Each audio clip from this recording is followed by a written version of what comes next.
안녕하세요. 곽기섭 북한정론TV 김정은 대부 시간입니다. 지난주까지는 김정은의 심리구조를 컴플렉스, 트라우마 등 좀 다소 부정적인 측면을 중심으로 해서 살펴보았습니다. 물론 컴플렉스를 무조건 나쁜 것으로만 봐서는 안 되고 사회생활에 좋은 활력제가 된다는 점도 강조하였습니다. 오늘은 김정은의 그 심리 구조 쪽에서 좀 더 긍정적인 측면을 한번 살펴보도록 하겠습니다. 김정은은 약관 20대에 집권한 이후에 어느덧 집권 9년차 지도자 반열에 올랐습니다. 그리고 세계의 주목을 받고 있습니다. 우리가 김정은을 어떤 고정관념이나 소망이 아닌 있는 그대로 보며 평가하는 노력이 더욱 요구되는 이유라고 할 수 있습니다. 오늘의 김정은을 있게 한 지도자 자질은 먼저 과감한 결단력을 들지 않을 수 없습니다. 여러분은 일도 양단이란 말을 잘 아시죠? 칼로 내리쳐 물건을 두 토막 내듯이 일을 처리하는 모습을 빗댄 말입니다. 김정은에게 이 말이 참 유용하지 않을까 저는 생각합니다. 김정은은 아버지 김정일이 죽은 후 단지 13일 만에 군 최고사령관에 취임하였습니다. 그리고 2012년 4월까지 해서 당정군 최고직을 아주 속전속결로 취임하였습니다. 아버지 김정일이 김일성 사망 후에 3년상을 거친 후에 공식 권력 승계를 한 것과는 아주 대비가 되는 과정이었습니다. 그러고 나서 곧바로 권력서의 1위인 군 총참모장 이용호를 전격적으로 숙청한 이후에 계속해서 자신의 후견 세력들을 점차 제거해 나갔습니다. 급기야는 자신의 백두혈통 최대 후견이었던 고모 김경희, 고모부 장성택마저도 숙청하고 홀로 서기의 길을 선택하였습니다.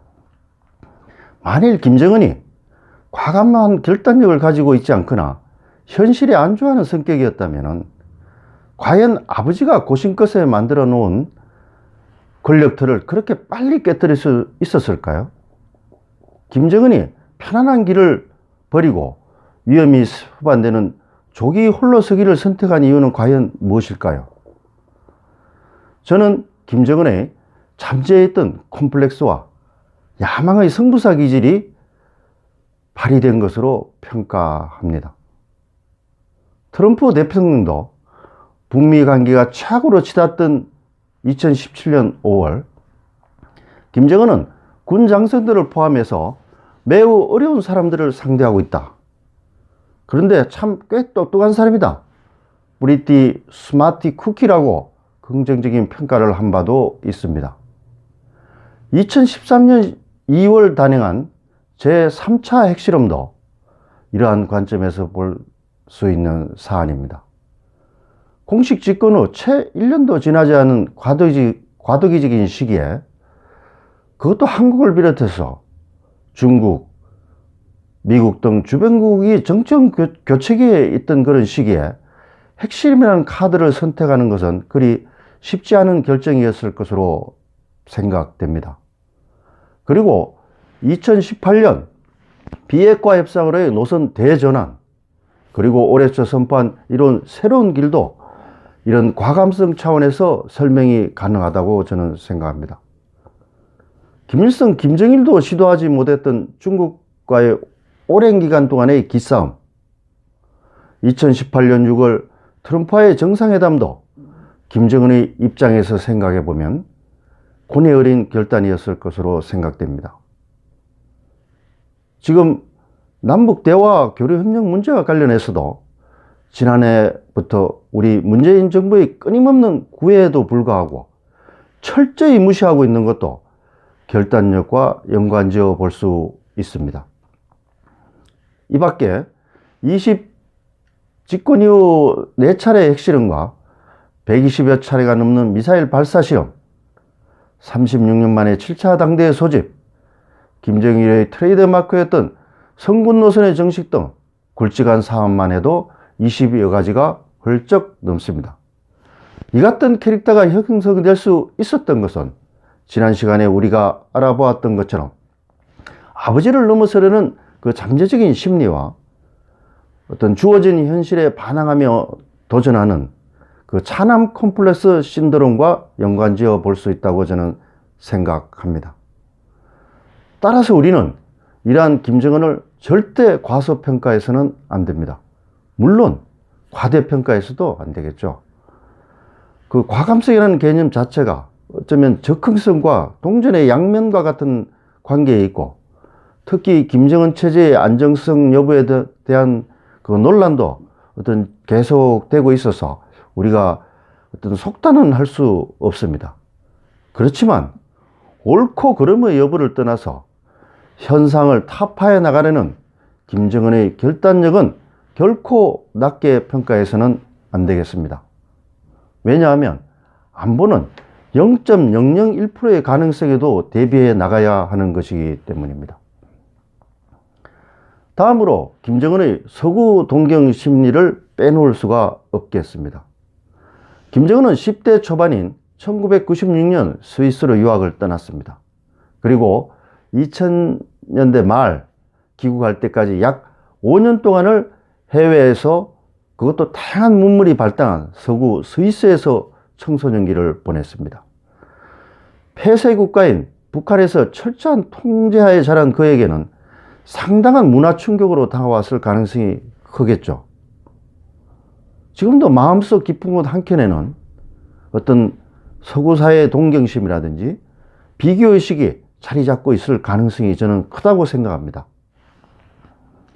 김정은이 취임 직후 미 제국주의의 상징이라고 할 수 있는 미키마우스 등 디즈니 캐릭터와 팝송을 동원해서 공연을 하고, 이를 TV를 통해 송출한 것은 매우 상징적인 행위라고 할 수 있습니다. 그리고 마식령에 국제 규모의 스키장을 건설하고 삼지연, 양덕, 원상 등을 개발하면서 유럽 스타일의 알록달록한 건물을 짓는 것도 해외 유학 시절의 추억이 작용하고 있다고 평가됩니다. 실제로 김정은은 스위스에서 귀국한 이후 후지모토 겐지와의 대화에서 북한 공업의 낙후성, 전력과 생필품 부족 등을 이야기하면서 일본, 중국 등 외부 세계 발전에 대한 자신의 소회를 솔직하게 털어놓은 적이 있습니다. 한편 김정일의 낭만적인 기질도 주목됩니다. 취임 직후 평양 능라인민유원지 준공식에 참석해서 고모 장성, 김경희, 최룡해 등 당정군 간부들과 함께 우리 바이킹과 유사한 회전매를 라는 놀이기구를 타며 매우 즐거워했습니다. 국가를 움직이는 수뇌부들이 바이킹을 탄다는 게 참 상상이 되십니까? 그리고 미국의 한물간 농구선수, 코에 귀걸이까지 하고 북한의 주민들에게는 어떤 괴물로도 생각될 수 있는 데니스 로드먼을 그것도 2번이나 초청해서 즐겼습니다. 그리고 어린 시절 별장에서 같이 놀던 일본인 요리사 후즈모토 겐지도 2번이나 불러서 추억놀이를 했습니다. 그리고 자신의 잘못이나 북한 사회의 낙후성을 솔직히 인정하는 발언도 수시로 합니다. 수령의 무오려성이 지배하는 북한 사회에서는 파격이 아닐 수가 없죠. 물론 김정은의 이 같은 낭만적인 기질에 대해서 자기밖에 모른다, 복선이 있다는 등 부정적으로 평가하는 사람도 만만치 않습니다. 당연히 경계해야 합니다. 그렇지만 변화라는 측면에서 보면 주변의 시선을 개의치 않고 상황을 즐기면서 다른 사람들의 행동 변화를 자극하는 스타일이라고 평가됩니다. 결론적으로 김정은은 어린 시절부터 늘 경계선에서 선택을 해야 하는 삶을 살아왔고, 조기 해외 유학을 통해 자유와 다양한 문물을 접촉했던 경험으로 인해서 파격과 결단을 선호하는 성격, 그리고 서구 동경 심리를 가지게 되었다고 저는 판단합니다.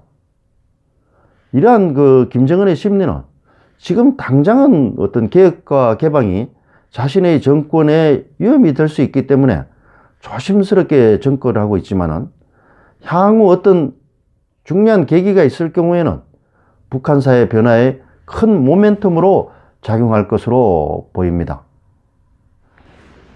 그럼 오늘 방송은 이 정도로 하도록 하겠습니다.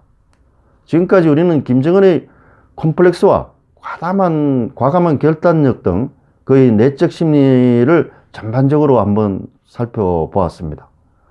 다음 주부터는 이러한 심리 구조를 가진 김정은이 실제로 국내 정책을 어떻게 추진해 나가고 있는지, 김정은의 대전략은 무엇인지, 그리고 정치, 경제, 외교 등 각 분야별로 어떤 전략 전술은 어떤지, 여기에 대해서 그의 심리 세계와 연관지어서 한번 계속 추적 분석해 보는 시간을 갖도록 하겠습니다. 끝까지 경청해 주시어 대단히 감사합니다. 좋은 하루 되시기 바랍니다.